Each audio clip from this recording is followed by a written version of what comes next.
रहा है। पाकिस्तान की तरफ से लगातार पिछले कई दिनों से गोलीबारी की जा रही है और उस गोलीबारी से नियंत्रण रेखा के सटे क्षेत्र जो हैं उनकी क्या हालत है। आज न्यूज़ इंडिया की टीम पहुंची है पुंछ के नियंत्रण रेखा पर, शून्य रेखा के पास स्थित गांव शाहपुर में।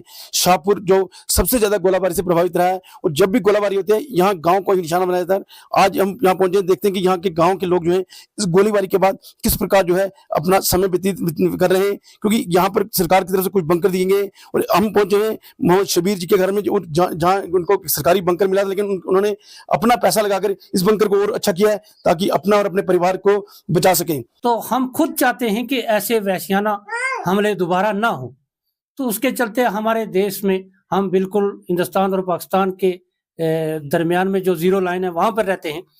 तो हम चाहते हैं कि ये जो हिंदुस्तान पाकिस्तान के दरमियान कशीदगी फैली है, इससे जो जंग के हालात बन चुके हैं, तो उसकी वजह से यहाँ किसी भी वक्त कोई भी खतरा लाहक हो सकता है। कारनी बैंकर दिए थे, उन्हीं में हम आकर पनाह लेते हैं।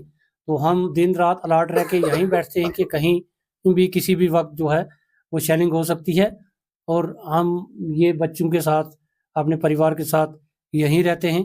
जैसे कि रात को भी गोलाबारी हुई और वो डर किस तरह का है? देखिए, जब भी गोलाबारी होती है तो उसकी जद में सबसे पहले हम सरहदी लोग आते, तो सरहद पे रहने वाले लोग जो हैं वो पहली गोली के जद में आते, पहले गोले के जद में आते। और जब गोले लगते हैं यहाँ पर तो ये जमीन किस तरह से थर थराती है वो हम लोग जानते हैं, क्योंकि हम यहाँ रहते हैं, या फिर हमारी इंडियन सेना जानती है कि यहाँ पर कितने खतरनाक तरीके से खेलते हैं हम। अभी उसकी वजह से, उस डर और खौफ की वजह से हम रात को भी यहाँ अलर्ट रहते हैं और दिन को भी यहाँ बैंकर में ही रहते हैं।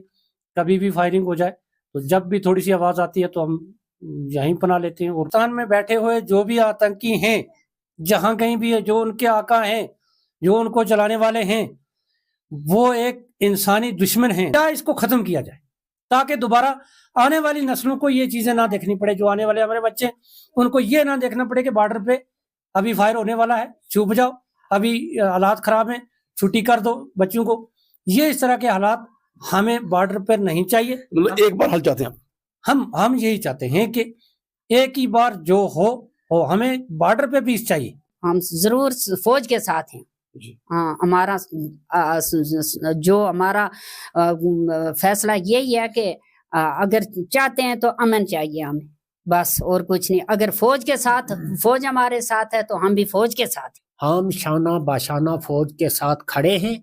सन 47 से लेकर आज तक जैसे रहे और उससे भी एक कदम बढ़कर आगे निकलेंगे।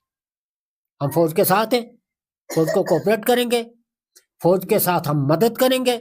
परेशानियां हैं, मुश्किलातें हैं, लेकिन हौसले उसके बावजूद भी बुलंद हैं और जो सरकार फैसला लेती है वो उस फैसले के लिए शाहपुर के लोग तैयार हैं। पिछले कई सालों से गोलाबारी सहन की है, कई जो है नुकसान उठाए हैं, लेकिन उनका कहना है कि हम आज भी भारतीय सेना के साथ हैं और भारतीय सेना के साथ आगे भी एक कदम चलेंगे और जो फैसला सरकार लेगी, जिस तरह जो पहलगाम के जो गुनाहगार हैं उनको सजा देगी, हम उसके साथ हैं। Munish Sharma, news network, Shahpur, Poonch.